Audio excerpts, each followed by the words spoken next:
ছাত্র শিবির থেকে বের হয়ে গেলেন সাদিক কায়েম। তিনি শুধু একাই বের হয়ে যান নাই, তিনি তার সাথে আরো 9 জনকে নিয়ে ছাত্র শিবির থেকে বের হয়ে গেছেন।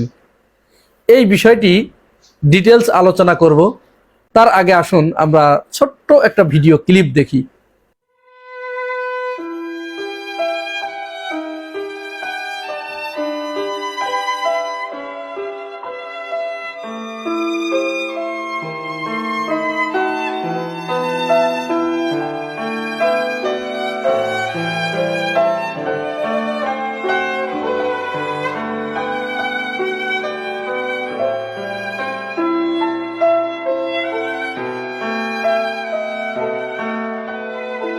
এই ভিডিওটা হচ্ছে 12ই জুলাই 2026 তারিখের। এদিন রবিবার ছিল। এইচএসসি পরীক্ষার দৃশ্য। সারা দেশে আপনারা জানেন বৃষ্টিতে প্রায় ঢাকা শহর অর্ধেকটা তলিয়ে গিয়েছিল, পানির নিচে ছিল। এমত অবস্থায় মাধ্যমিক পর্যায়ের স্কুলগুলো ছুটি ঘোষণা করেছিল। কিন্তু অত্যন্ত দুঃখজনক হলেও সত্য, এইচএসসি পরীক্ষা ছিল এদিন। এই পরীক্ষা শিক্ষা মন্ত্রণালয় বাতিল ঘোষণা করেন নাই, বন্ধ ঘোষণা করেন নাই। আর বন্ধ ঘোষণা না করার কারণে এই যে ছাত্র ছাত্রীরা পরীক্ষা দিতে গিয়ে তারা যে বিপাকে পড়েছে, কেউ ম্যানহোলের ভিতরে পড়ে গেছে, কোনো ছাত্রছাত্রী গর্তের ভিতরে পড়ে তাদের সমস্ত কাপড় চোপড় ভিজে গেছে, তাদের খাতা কলমগুলো নষ্ট হয়ে গেছে, তাদের প্রবেশপত্রগুলো নষ্ট হয়ে গেছে। এমনকি ওই ভিজা কাপড় চোপড় নিয়েই তারা পরীক্ষা দিতে গিয়ে পুরা 3 ঘন্টা পরীক্ষা দিয়েছেন। তাদের ওই নোংরা পানি, ঢাকা শহরের যে ম্যানহোলের পানি, তাদের শরীরেই শুকিয়ে গেছে।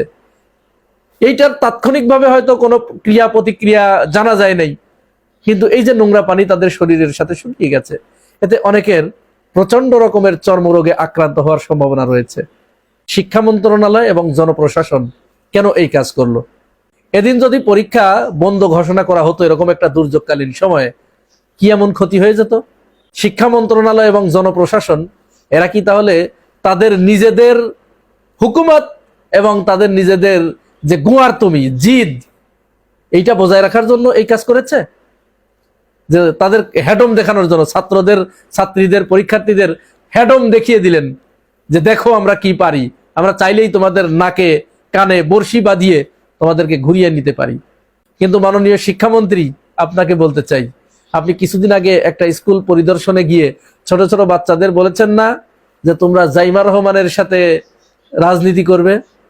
আপনি লিখে রাখতে পারেন, এই যে ছাত্রছাত্রীদের আপনি কষ্ট দিয়েছেন, এই 2026 সালের যারা এইচএসসি পরীক্ষার্থী ছিল, যারা এরকম দুর্যোগপূর্ণ আবহাওয়ার ভিতরে এরকম হাঁটু সমান কোমর সমান পানির ভিতরে পরীক্ষা দিতে গিয়ে এরকম বিপর্যয়ের সম্মুখীন হয়েছে, এরা জীবনে কোনোদিন, এই 2026 সালের এইচএসসি পরীক্ষার্থীরা জীবনে কোনোদিন ছাত্র দলও করবে না, বিশ্ববিদ্যালয়ে গিয়ে বিএনপিও করবে না। এটি আপনি লিখে রাখতে পারেন। তাহলে এই যে বিএনপি এই জায়গা থেকে ক্ষতিগ্রস্ত হলো, একটা সেশন থেকে এক ঝাঁক মেধাবী রাজনীতিবিদকে হারালো, এটা কে করেছে? এটা কি শিক্ষা মন্ত্রণালয় এবং জনপ্রশাসন? আপনারা ভেবে দেখেছেন? বা মাননীয় প্রধানমন্ত্রী, আপনি কি এটা ভেবে দেখেছেন? অবশ্য আপনাদের এটা ভাবার সময় নাই, সুযোগ নাই। শিক্ষামন্ত্রী সহ পুরো বিএনপি সরকার এইচএসসি পরীক্ষার্থী শিক্ষার্থীদের ফাঁদে পড়ে এক নজিরবিহীন পরাজয়ের মুখে, নাকে খত দেওয়ার মুখে বিএনপি সরকার। শিক্ষামন্ত্রী সহ শিক্ষামন্ত্রী দুঃখ প্রকাশ করেছেন, কার্যত ক্ষমা চেয়েছেন এবং শিক্ষার্থীদের দাবি ঘুরিয়ে পেঁচিয়ে অনেকাংশে মেনে নিয়েছেন। কিন্তু না, আমার মনে হয় শিক্ষার্থীরা ক্ষমা করেনি। এই প্রজন্ম এত সহজে ক্ষমা করে না। এবং আমরা চেয়েছিলাম যে ক্ষমা চাওয়ার মধ্য দিয়ে ঘটনাটার সমাধান হলে খারাপ হয় না। আর শিক্ষামন্ত্রীকে পরিবর্তন ঠিক আছে, এখন না করুক, কয়েকদিন পরে করুক, যেহেতু স্থিতিশীলতা দরকার। কিন্তু আমার মনে হয় এই প্রজন্ম শিক্ষামন্ত্রীকে ক্ষমা করছে না। দর্শক, এইচএসসি পরীক্ষার পর আবার আন্দোলন শুরু হচ্ছে, আন্দোলন চলবে। আজকে যখন আমি কথা বলছি, আজকে আন্দোলন হবে এবং তীব্র আন্দোলন হবে, জোরালো আন্দোলন হবে। অলরেডি আপনারা চারদিকে কিছুটা লক্ষ্য করছেন যে শিক্ষার্থীরা নানানভাবে প্রস্তুতি নিচ্ছে, তারা লং মার্চ করার প্রস্তুতি নিচ্ছে, বিক্ষোভ মিছিল করার প্রস্তুতি নিচ্ছে। দেশব্যাপী আন্দোলন হবে, বিস্ফোরণের মতো আন্দোলন ছড়িয়ে পড়বে। এই আন্দোলন কেউ নিয়ন্ত্রণ করতে পারবে না। বিএনপি পারবে না, জামাত ইসলামী পারবে না, শিবির পারবে না, ছাত্রদল পারবে না। আর ছাত্রদল তো মাঠে নামলে একদম পরিস্থিতি ঘোলাটে হয়ে যাবে। তো দর্শক, ছাত্রদল কয়েক সেকেন্ডের জন্য মাঠে নেমেছে, উল্টো পরিস্থিতি এলোমেলো লেজে গোবরে করে ফেলেছে। তো এতে যেটা দেখতে পাচ্ছি, প্রধানমন্ত্রী প্রাথমিক চেষ্টা করেছেন যে শিক্ষামন্ত্রীর মাধ্যমে ক্ষমা চাওয়ানোর মধ্য দিয়ে বিষয়টা সুরাহা হয় কিনা, কিন্তু না, আন্দোলন যেভাবে দানা বেঁধেছে এবং শিক্ষার্থীরা যেভাবে অনড়, তাতে ক্ষমা চাওয়ায় কাজ হচ্ছে না, তাকে পদত্যাগ করতে হবে। তো দর্শক, শিক্ষার্থীরা স্পষ্ট জানিয়েছে একটা নির্দিষ্ট সময় বিরতির পর তারা আবার আন্দোলন শুরু করবে। এর মানে পরীক্ষার পর, এবং আজকে পরীক্ষা নিয়ে দ্বিধাদ্বন্দ্ব ছিল। এই সরকার যে একটা অপদার্থ সরকার, তার প্রমাণ হচ্ছে এটা, যে এত কিছু হয়ে গেল, তারপর অ্যাটলিস্ট আজকের পরীক্ষাটা তো স্থগিত করতে পারতো, এটা আন্দোলন নিয়ন্ত্রণের স্বার্থে। কিন্তু আজকের পরীক্ষাটাও স্থগিত করেনি, কিংবা আজকের পরীক্ষা হবে কি হবে না এ বিষয়ে একদম ক্লিয়ার নির্দেশনাও ছিল না, বরং কনফিউশন ছিল। তো যে সরকার কোনো কিছুর ক্লারিফিকেশন করতে পারে না, কনফিউশন রেখে দেয়, কনফিউজ করে দেয় জাতিকে, প্রজন্মকে, সেই সরকারের কপালে বিপদ আছে। এখন যদি পদত্যাগ করতে বাধ্য হয় শিক্ষামন্ত্রী, প্রধানমন্ত্রী যদি তাকে পদত্যাগ করান, তাহলে এটা বিএনপির একটা শক্তিহীনতার বহিঃপ্রকাশ। এর মধ্য দিয়ে স্পষ্ট হবে যে বিএনপি একটা ধৈর্য সরকার। আসসালামু আলাইকুম। বিএনপি সরকার ক্ষমতায় আসার পর আমার মনে হয় এই যে ছাত্র ছাত্রীদের পরীক্ষার ব্যাপারটা, এটাই ছিল প্রথম ধাক্কা। এটাই প্রথম ধাক্কা, 4 মাসে এই প্রথম ধাক্কা। ডক্টর ইউনূস স্যার যখন ক্ষমতায় আসছিল বা ক্ষমতা দেওয়া হয়েছিল ওনাকে, তখন 4 মাসের মধ্যে আমার মনে হয় 100টা ধাক্কা গেছে। প্রায় প্রতিদিনই তো ওই যমুনার সামনে ধাক্কা ধাক্কি হইতো, ধাক্কার আর অভাব ছিল না। কিন্তু ডক্টর ইউনূস কিন্তু সামলাইছে। হ্যাঁ, স্যারে কিন্তু খুব টেকনিক্যালি সামলাইয়া গেছে। অনেক ধাক্কা, একটার পর একটা, 18 মাসে না হইল তো ভাই 500 ধাক্কা গেছে ডক্টর ইউনূস স্যারের উপর দিয়া, সামলাইছে। আর বিএনপি সরকার এই প্রথম ধাক্কা সামলাইলো। হ্যাঁ, ছোটখাটো একটা ধাক্কা চলে গেছে। তবে ছাত্র ভাই বোনেরা, আপনাদের কাছে অনুরোধ, আপনারা ঘরে ফিরে যান। আগামীকাল সনাতন ধর্মের রথযাত্রা। হ্যাঁ ভাই, বিশাল আয়োজন এই রথযাত্রা। এই রথযাত্রাকে কেন্দ্র কইরা কেউ সুযোগ নিয়ে নিতে পারে। হ্যাঁ, আপনারা হয়তো মিটিং করতেছেন, মিছিল করতেছেন, দেখা গেল আপনাদের পাশ দিয়া রথযাত্রা যাচ্ছে, আপনাদের ভিতরে এমন কেউ থাকতে পারে ওইখানে একটা ইট মারলো, এটা নিয়ে মহা কেলেঙ্কারি হয়ে যেতে পারে। সো এখন ঘরে ফেরত যেতে হবে, কারণ আমাদের শিক্ষামন্ত্রী দুঃখ প্রকাশ করছে। হ্যাঁ ভাই, সংসদের দ্বারা দুঃখ প্রকাশ করছে, এরকম ভুল হয়তো আর হবে না। তবে এই যে একটা চিড় ধরলো, হ্যাঁ, এটা সাবধান থাকতে হবে, এটা জোড়া লাগা কঠিন। কিন্তু সরকার এই মুহূর্তে তার একটা উইকেট ফেলতে দিবে না ভাই আপনাদেরকে। হ্যাঁ, আপনারা একটা উইকেট ফেলে দিবেন সরকারের, এইটা তো হইতে পারে না। 4 মাসের মধ্যে একটা উইকেট পইরা যাক, এটা তো সরকার হইতে দিবে না। সংসদের দিকে তাকান, বিরোধী দল এবং সরকারি দল একটা জায়গায় এক। কোন জায়গায় জানেন? ওই যে আপা আসবে, ওই জায়গাটাই এক। সরকার নিজেও চায় উনি আসুক। ওনারা কি বলতেছে? রণধীর জয় সওয়াল আজকে স্পষ্ট ভাষায় বলছে, এইভাবে উনি যাইতে চাইলেই যাইতে পারবে না। ভারত সরকারের সাথে বাংলাদেশ সরকারের কথাবার্তা চলতেছে বা কথাবার্তা হইতে হবে, আমরা ওনাদের হাতে হ্যান্ড ওভার করবো। তার মানে কি বুঝছেন? ওই যে উনি ইচ্ছা করলো প্লেনে ওইটা চলে আসলো বা বাই রোডে চলে আসলো, এরকম না ব্যাপারটা। আইনের মাধ্যমে আসতে হবে, এইটাই নিয়ম। বন্ধি বিনিময় চুক্তিতে ওইটাই লেখা আছে। উনি ইচ্ছা করলেই আসতে পারবে না, কারণ আন্তর্জাতিক বিচার ট্রাইব্যুনালে ওনার বিচারের রায় হয়ে গেছে। তো হ্যাঁ, আবার রায় আপিল করার যে টাইম 1 মাস, সেটাও পার হয়ে গেছে। এখন কি আইসা সুযোগ পাবে না? নিশ্চয়ই সুযোগ পাবে। উনি ওই যে মার্জনা চায়া আবার আপিল করতে হবে। হ্যাঁ, মার্জনা চাইতে হবে যে আমার ভুল হয়ে গেছে, আমি বিদেশে ছিলাম, আটকা পড়ছিলাম, যার জন্য আমাকে মার্জনা করা হোক। এইভাবে যদি আপিল করে, সে আপিল গ্রহণ করবে তো উচ্চ আদালত, কেন করবে না? আপনি একটা মানুষকে ঝুলাই দিবেন, ওনার কোনো কথা শুনবেন না? নিশ্চয়ই ওনার কথা শুনতে হবে। এখন কথা হচ্ছে আসলে উনি আসবে কি না। এর আগে তো বহুবার বলছে উনি আসবে, কিন্তু আসে নাই। ভাই ব্রাদার, আপনাদের নিশ্চয়ই মনে আছে 1986 সালের কথা, এরশাদের আমল। চিটাগাঙে গেছিল শেখ হাসিনা। সেখানে কিন্তু উনি এই পাবলিকলি বলছিল, যারাই এই নির্বাচনে যাবে, এরশাদের সঙ্গে যারা নির্বাচনে যাবে তারা হবে জাতীয় বেঈমান। এই কথাটা বলছিল না? নিশ্চয়ই আপনাদের মনে আছে। তার এক সপ্তাহ পরেই কিন্তু উনি ঢাকায় আইসা ওই এরশাদের সাথে নির্বাচনে চলে গেল। ওই টাইমে কিন্তু জামাতও গেছে এই নির্বাচনে। তার মানে উনি যাহা বলে তাহা করে না। দেখছেন, উনি নিজেই বলছে যে এই নির্বাচনে যাবে সে হবে জাতীয় বেঈমান। ওই কথা বলার পরও নির্বাচনে গেছে। আরেকটা কথা নিশ্চয়ই আপনাদের মনে আছে, উনি হজ করতে গেছিলেন, তারপরে মদিনায় গেছে। মদিনায় ওই যে আওয়ামী লীগের কর্মীদের সঙ্গে উনি একটা মিটিং করতেছিল, কথা বলতেছিল। ওইখানে উনি নিজে বক্তব্য দিছে। কোথায় দাঁড়ায়া? মদিনাতে দাঁড়ায়া উনি জবান দিছিল, আমরা যদি ক্ষমতায় যেতে পারি কখনো হরতাল করব না। মনে আছে? মদিনায় দাঁড়ায়া তারপরে ক্ষমতায় গেল, ক্ষমতায় যায়া লাগাতার হরতাল দিল। দেখছেন, মদিনা দাঁড়ায়া যে মানুষ মিথ্যা কথা। আজকে কথা বলবো বাংলাদেশের শিক্ষামন্ত্রী এহসানুল হক মিলন ভাইয়ের সম্পর্কে। আমি একজন বিএনপির কর্মী, বিএনপিকে ভালোবাসি। আমি সাবেক জাপান মেবি সেক্রেটারি ছিলাম। আমি বিএনপিকে এখনো ভালোবাসি মনে প্রাণে। কিন্তু আমি সত্যকে সত্য বলবো, মিথ্যাকে মিথ্যে বলবো। আমি প্রথমে বাংলাদেশে যারা গার্জিয়ান আছেন, যে শিক্ষার্থীরা আজকে মিলন ভাইয়ের বিষয়ে তার পদত্যাগ দাবি করছেন বা আন্দোলন করছেন, আপনারা একবার দল মত নির্বিশেষে একজন বাবা হিসেবে, একজন মা হিসেবে চিন্তা করবেন, বাংলাদেশের ইতিহাসে মিলন ভাইয়ের মতন কোনো যোগ্য শিক্ষামন্ত্রী বা শিক্ষা প্রতিমন্ত্রী আগে ছিলেন আসলে আছে কিনা। দীপমণির সময়, আওয়ামী লীগের সময় 15 বছর আপনার ছেলেমেয়েরা পড়াশোনা করছে। সেই সময় কিন্তু GP5, জিপি এই সেই দিয়া আপনার ছেলে মেয়েকে, মানুষের ছেলে মেয়েকে মূর্খতার মাধ্যমে হইলেও পাশ করেছে, এই কারণে যেন ভবিষ্যতে তারা প্রবাসে কোনো ভালো দেশে যেতে না পারে, কোনো সুযোগ সুবিধা না পায়, এই সুযোগটা যেন ভারত নিতে পারে। এই জিনিসটা গভীরভাবে চিন্তা করবেন। আপনি বিএনপি করেন, জামাত ইসলাম করেন, আওয়ামী লীগ করেন, কিন্তু দলমত নির্বিশেষে আপনার সন্তানের ভবিষ্যৎ একটা ভালো শিক্ষক আপনি আশা করবেন, আপনার সন্তান যেন ভালোভাবে পড়াশোনা করে সেটা আশা করবেন, তাই না? এখন বিষয় হচ্ছে, আমি আসলে সঠিক তথ্যটা আমি অনলাইনে একদম একদম সম্পূর্ণভাবে কি কারণে শিক্ষার্থীরা আন্দোলন করলেন বা করলো ছোট ভাই বোনেরা, ঠিক আছে, সঠিক কোনো নিউজ আমি এখন বন্ধ মানে কোথাও পাই নাই আর কি।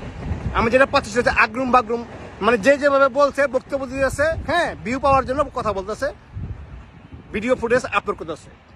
তা আমি শিক্ষার্থীদের কাছে সহ তার বাবা মাকে সবার কাছে একটা প্রশ্ন করলাম, প্রশ্ন রাখবো, একটা স্কুলে বা বাংলাদেশের প্রাকৃতিক দুর্যোগ যখন হয়, একটা গ্রামে বা একটা অঞ্চলে বা একটা থানায় বা একটা জেলায় যদি প্রাকৃতিক দুর্যোগ হয়, এটা তো একটা প্রাকৃতিক দুর্যোগ, এটা তো আসলে মানুষ তৈরি করে না, তাই না?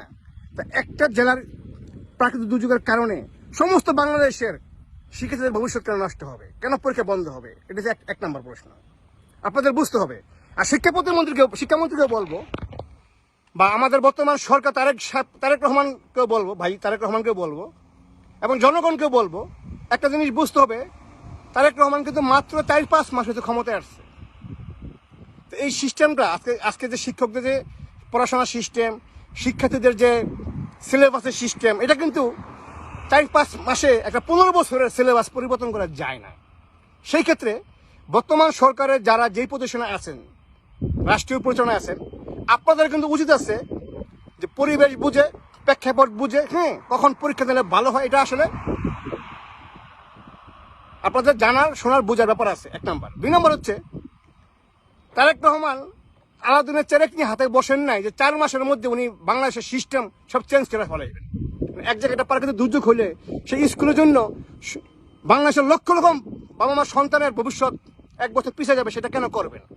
তো আজকে যে আন্দোলনটা, আমাকে যেটা মনে হচ্ছে, আমি আসলে জামাত এবং এনসিপির সম্পর্কে কোনো কথা বলি নাই, কারণ আমার কাছে মনে হচ্ছে সবসময় আওয়ামী লীগ হচ্ছে রাষ্ট্রীয় শত্রু, জাতির শত্রু, দেশের শত্রু। আওয়ামী লীগ জাতীয় ক্যান্সার। আর জামাত ইসলামকে আমি জাতির শত্রু, দেশের শত্রু মনে করি না, এই কারণে, কারণ বেগম খালেদা জিয়া, মরহুম খালেদা জিয়া জামাত ইসলামকে নিয়ে জোট করছিলেন। উনি বিচক্ষণ না হলে জামাত যদি দেশদ্রোহী হইতো, হ্যাঁ, তো জামাত কিনে দল করতেন না। এখন জামাত আমাদের অপোজিশন দল। আর এনসিপি সম্পর্কে কথা বলি, ভাইরা আমার, তোমরা এখনো অনেক যুবক, হ্যাঁ, গত 17 বছর আন্দোলন হ্যাঁ, সব প্রবাসীদের মনের কথা সবার দাবি আপনি সংসদে বলবেন। নিশ্চয়ই নিশ্চয়ই। আর আল্লাহ বাঁচাইলে সংসদটা হোক, ইনশাআল্লাহ অবশ্যই বলবো।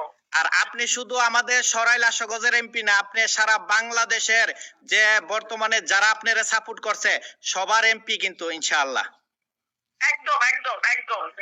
তে ইনশাআল্লাহ আমাদের প্রবাসীদের মনের অন্তরের কথাগুলো আপনি বলবেন, আর আমাদের প্রবাসীদের পক্ষ থেকে আপনারা সবাই অভিনন্দন জানাইতেছে সবাই। ঠিক আছে।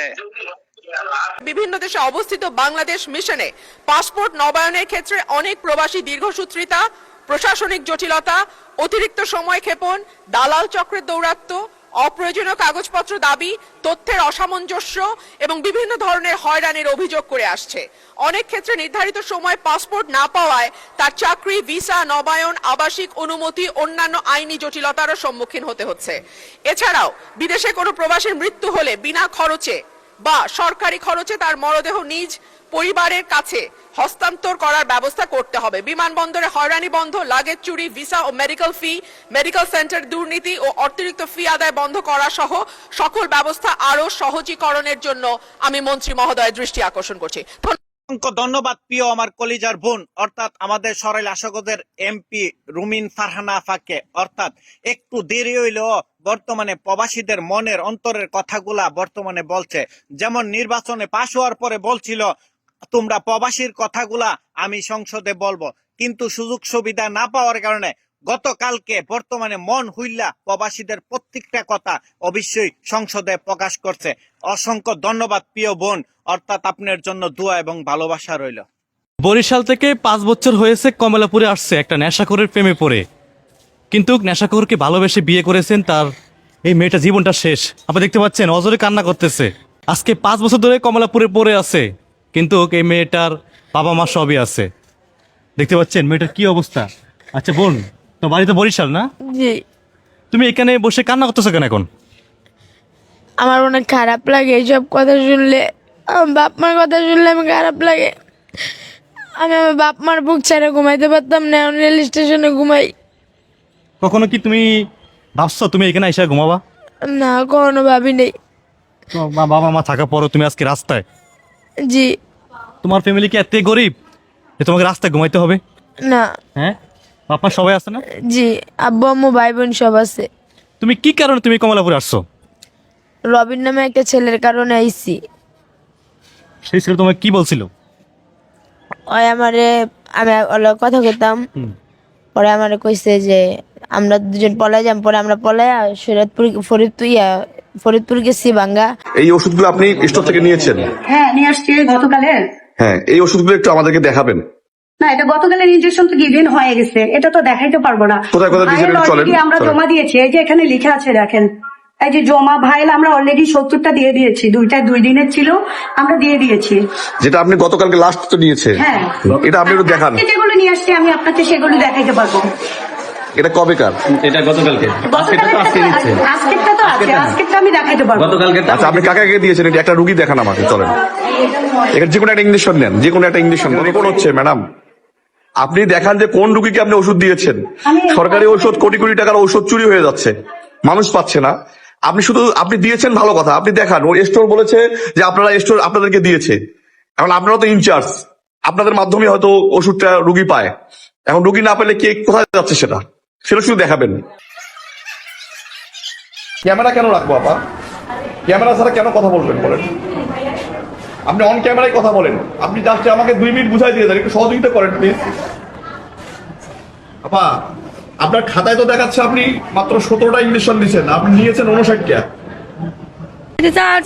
ক্যান্সারের রোগী যে আছি যে করে দেখায় না তো, দেখে না তো এখানে। না, সব ওষুধ এখান থেকে পান কি না কিনা লাগে? ওরা পাই নাই, কিনছি ওষুধ। কোনো পাই নাই, কিনছি ওষুধ। 3000 টাকার ওষুধ 5 দিন আমি কিনছি, সে ওষুধ তো দেয় না। মা, ওষুধ কি কিনছেন না এখান থেকে পাইছেন? না, পাই নাই ওষুধ। ওষুধ কি করেন?